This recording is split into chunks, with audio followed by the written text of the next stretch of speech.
Mango coconut લાડુ જે ખાવામાં tasty અને જ્યુસી બનીને તૈયાર થાય છે. ફ્રેન્ડ્સ, કેરીની સિઝન છે ને, તો તમે ટ્રાય કરજો અને કમેન્ટમાં જરૂરથી જણાવજો કે તમને રેસીપી કેવી લાગી. Hello friends, welcome back to Bhavini's kitchen. Friends, આજે આપણે મેંગો કોકોનટ લડ્ડુ બનાવીએ છીએ. ત્યારે મેં કોકોનટ એટલે કે નાળિયેર લીધું છે. આજે આપણે ફ્રેશ નાળિયેરથી લાડુ બનાવીશું. પણ જો તમારી પાસે આ રીતે નાળિયેર ના હોય તો ડ્રાય કોકોનટથી પણ તમે લાડુ બનાવી શકો છો. પણ અહીંયા મેં એક નાળિયેર લીધું છે. હવે નાળિયેરને વધેરી તેનું પાણી અલગ કરી લેવાનું છે અને નાળિયેરની અંદર જે ટોપરું હોય તેને બહાર કાઢી લેવાનું છે. તો એ ટોપરું મેં બહાર કાઢી લીધું છે. હવે ટોપરાની ઉપર જે કાળો ભાગ હોય ને તેને અલગ કરી લેવાનો છે. કેમ કે આજે આપણે કોકોનટના લાડુ બનાવીએ છીએ ત્યારે ઉપરનો કાળો ભાગ છે ને તેને કાઢી લેવાનો છે. આપણે બધા ટોપરામાંથી ઉપરનો ભાગ કાઢી લઈશું. ફ્રેન્ડ્સ, આજે હું ફ્રેશ કોકોનટના લાડુ બનાવું છું. ફ્રેશ કોકોનટ ના હોય ને તો ડ્રાય કોકોનટ પણ લઈ શકો છો, તેનાથી પણ લાડુ બની શકે છે. પણ ફ્રેશ નાળિયેર લઈએ છીએ ને તો લાડુનો ટેસ્ટ બહુ જ સરસ લાગે છે અને એકદમ જ્યુસી લાડુ બનીને તૈયાર થાય છે. તો અમે બધા ટોપરાનો ઉપરનો ભાગ છે તે કાઢી લીધો છે. હવે ટોપરાને એકદમ ક્રશ કરવાનું છે, પણ આખા ટોપરું ક્રશ નથી કરવાનું. તો આ રીતે ટોપરાને ઝીણું સમાઈ લેવાનું છે અને તેને ક્રશ કરી લેવાનું છે. એટલે નાળિયેરનું બુરું બનીને તૈયાર થઈ જશે, પણ ફ્રેશ બુરું બનીને તૈયાર થશે. હવે મિક્સર જાર લેવાનો છે અને જારમાં ટોપરાના ટુકડા લઈ લેવાના છે. હવે ટોપરાને ક્રશ કરી લઈશું એટલે ટોપરાનું છીણ બનીને તૈયાર થઈ જશે, પણ ફ્રેશ ટોપરાનું છીણ બનીને તૈયાર થઈ જશે. તો ફ્રેન્ડ્સ, તમે જોઈ શકો છો ને કે આપણું ટોપરાનું છીણ છે ને તે બનીને તૈયાર થઈ ગયું છે, પણ ફ્રેશ નાળિયેરનું છીણ બનીને તૈયાર થઈ ગયું છે. હવે આપણે મેંગો કોકોનટ લડ્ડુ બનાવીએ છીએ. ત્યારે મેં એક કેસર કેરી લીધી છે. પાકી કેરી હોય ને તેવી કેરી લેવાની છે. હવે કેરીને ધોઈ લેવાની છે અને લૂછી લેવાની છે અને ઉપરની છાલ કાઢી લેવાની છે. અહીંયા મેં એક કેરી લીધી છે, તમારે બે કેરી લેવી હોય તો પણ લઈ શકો છો. આજે આપણે એક જ નાળિયેર લીધું છે એટલે એક કેરી લઈશું. કેરીની ઉપરની છાલ કાઢી લઈશું અને તેનો પલ્પ બનાવી લઈશું. એટલે કેરીની ઉપર છાલ મેં કાઢી લીધી છે, ત્યાંથી કટ કરી લેવાનું છે અને તેના ટુકડા એક પ્લેટમાં લઈ લેવાના છે અને તેને પણ ક્રશ કરી લઈશું એટલે કેરીનો પલ્પ બનીને તૈયાર થઈ જશે. ફ્રેન્ડ્સ, આ મેંગોની મીઠાઈ બનાવીને તે એકદમ ઇઝી છે. અહીંયા કોઈ લોટને શેકવાની ઝંઝટ નથી કરવાની કે માવો ઉમેરવાની જરૂર નથી. ફક્ત કોકોનટ અને કેરીમાંથી આ લાડુ બનીને તૈયાર થાય છે. ફટાફટ લાડુ બનીને તૈયાર થઈ જાય છે.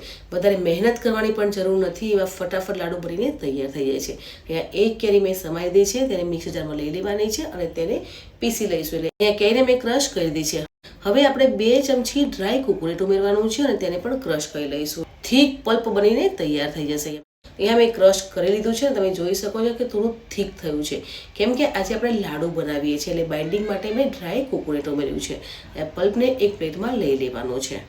ફ્રેન્ડ્સ, આજે આપણે કેરી અને ટોપરાના લાડુ બનાવીએ છીએ. તે ટોપરાનું છીણ તૈયાર કર્યું છે તેને શેકી લેવાનું છે. એટલે ટોપરાનું છીણ પેનમાં લઈ લેવાનું છે અને ધીમા તાપે શેકી લઈશું. અહીંયા આપણે ફ્રેશ કોકોનટ લીધું છે ને એટલે શેકતા વાર લાગશે, એટલે સાથે 8 મિનિટ જેટલો સમય લાગે છે. એટલે ધીમા તાપે ટોપરાના છીણને શેકી લેવાનું છે. હાઈ ફ્લેમ પર શેકશો ને તો તેમાં સ્મેલ આવી જશે, એટલે ગેસની ફ્લેમ ધીમી રાખવાની છે અને ધીમા ગેસ પર જ આપણે ટોપરાના છીણને શેકી લેવાનું છે અને તેનો કલર ચેન્જ થઈ જાય ને ત્યાં સુધી શેકી લઈશું. અને જેમ આપણે ટોપરાનું છીણ શેકીશું ને તેમ તે ડ્રાય થઈ જશે. ફ્રેન્ડ્સ, આજે હું મેંગો અને કોકોનટના લાડુ બનાવું છું ને તેમાં ફ્રેશ કોકોનટ પણ લીધું છે અને ડ્રાય કોકોનટ પણ મેં લીધું છે. તો અહીંયા 4 થી 5 ચમચી ડ્રાય કોકોનટ ઉમેરવાનું છે અને શેકી લેવાનું છે. તમે જોઈ શકો છો કે જેમ શેકાય છે ને તેમ તેનો કલર ચેન્જ થતો જાય છે. થોડો લાઇટ બ્રાઉન કલર થઈ ગયો છે એટલે આપણું નાળિયેર છે તે શેકાઈ ગયું છે.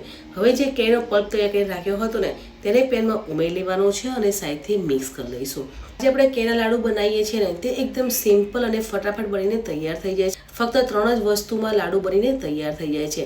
અહીંયા જે આપણે લાડુ બનાવ્યા છે ને તેમાં ખાંડ પણ ઉમેરવાની જરૂર નથી, કેમ કે કેરી સ્વીટ હોય છે તો આપણે ખાંડ નથી ઉમેરવાની. પણ જો તમારે લાડુ વધારે સ્વીટ જોઈતા હોય તો તમે ખાંડ ઉમેરી શકો છો, પણ મેં ખાંડ નથી ઉમેરી. હવે 3 ચમચી મિલ્ક પાવડર ઉમેરવાનો છે અને કાજુ બદામને મેં ક્રશ કર્યા છે તે ઉમેરવાનું છે. કાજુ બદામ ઉમેરવા તે ઓપ્શનલ છે, પણ મેં કાજુ બદામ અને ઇલાયચીને ક્રશ કરી છે તે ઉમેરી લેવાનું છે. ફ્રેન્ડ્સ, મિલ્ક પાવડરની ફ્લેવર છે ને તે લાડુમાં બહુ સરસ લાગે છે. જો તમારી પાસે હોય ને તો જરૂરથી ઉમેરજો, નહીં તો ના હોય તો સ્કીપ પણ કરી શકો છો.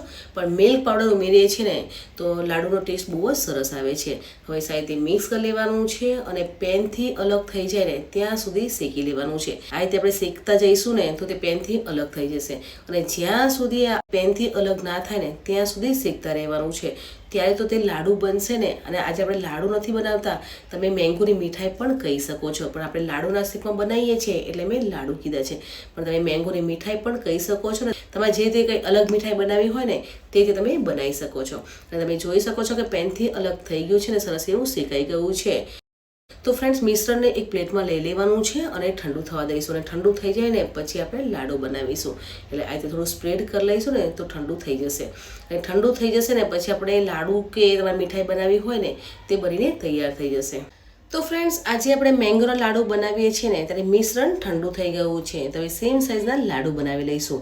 તો હવે લાડુ બનાવવા માટે એક પ્લેટમાં મેં ડ્રાય કોકોનટ લીધું છે અને માપ માટે 1 ચમચી લેવાની છે. તમારે જે સાઇઝમાં લાડુ બનાવવા હોય ને તે 1 ચમચી લેવાની છે. ને જો તમે મોટા લાડુ બનાવવા હોય તો મોટા લાડુ પણ બનાવી શકો છો. ને તમારે મીઠાઈ બનાવી હોય ને તો પણ તમે બનાવી શકો છો. પણ આજે આપણે નાના લાડુ બનાવી લઈશું. જે હલવાની દુકાને મળતા હોય છે તેવા લાડુ ઘરે બનાવીશું.